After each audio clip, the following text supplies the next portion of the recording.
मराठा समाजाच्या 10% आरक्षणाला आव्हान देणाऱ्या याचिकेवर पुढील सुनावणी 21 नोव्हेंबरला न्यायमूर्ती रवींद्र कुगे, न्यायमूर्ती संदीप मारणे आणि न्यायमूर्ती निजामुद्दीन जमादार यांच्या पूर्ण पीठासमोर सुनावणी होणार. मनसेच्या दीपोत्सवाचं आज उद्धव ठाकरेंच्या हस्ते उद्घाटन. छत्रपती शिवाजी पार्कवर संध्याकाळी रंगणार दिमाखदार कार्यक्रम. दिवाळीच्या निमित्तानं दोन्ही ठाकरे बंधू पुन्हा एकत्र येणार. राज ठाकरेंचा 19 ऑक्टोबरला पदाधिकाऱ्यांचा मेळावा. निवडणूक आयोगाच्या भेटीनंतर राज ठाकरे काय बोलणार याकडे लक्ष.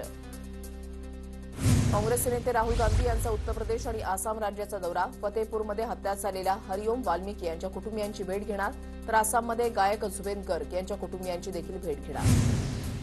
देवेंद्र फडणवीस सर्वात कन्फ्यूज मुख्यमंत्री. आम्ही मांडलेले मुद्दे सत्ताधाऱ्यांच्या काळजामध्ये घुसले. संजय राऊतांची टीका. इतके कन्फ्यूज विरोधक पाहिले नाहीत. फडणवीसांच्या टीकेवर राऊतांचं प्रत्युत्तर. यशपाल भिंगे यांची ओबीसी काँग्रेस प्रदेशाध्यक्षपदी नियुक्ती. काँग्रेस अध्यक्ष मल्लिकार्जुन खरगे यांनी केली नियुक्ती. प्रदेश काँग्रेस कमिटीनं यशपाल भिंगे यांचं नाव एआयसीसीकडे पाठवलं होतं.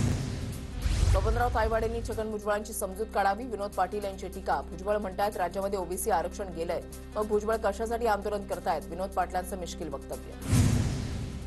2 सप्टेंबरच्या जीआरचा ओबीसीनं काहीही फटका नाही. जीआरनंतर 35 दिवसांमध्ये मराठवाड्यामध्ये फक्त 27 अर्ज मान्य.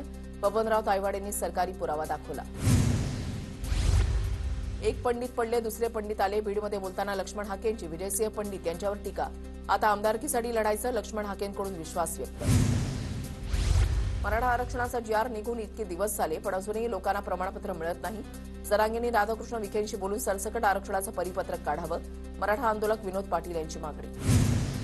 नगरसह राज्यामध्ये समाजामध्ये वाद लावण्याचं काम सरकारकडून सुरू. नागरिकांचं लक्ष वळवण्यात गावागावात हिंदू आणि मुस्लिम वाद सुरू. पवारांच्या राष्ट्रवादीचे खासदार निलेश लंकेंची सरकारवर टीका. गोकुळ कार्यालयामध्ये डिबेंचर मुद्द्यावरून दूध संस्था प्रतिनिधी आक्रमक. आंदोलकांकडून जनावरांसह कार्यालयामध्ये शिरण्याचा प्रयत्न. पोलीस आणि आंदोलकांमध्ये झटापट. गोकुळ दूध संघाला एवढा फायदा झालाय, संस्थेच्या ठेवी वाढल्यात. असं असतानाही एवढ्या मोठ्या प्रमाणात डिबेंचर कपात कशासाठी. शौमिका महाडिक यांचा सवाल. आमदार सुरेश धस यांची चिमुकल्याकडून नक्कल. व्हिडिओ सोशल मीडियावर व्हायरल.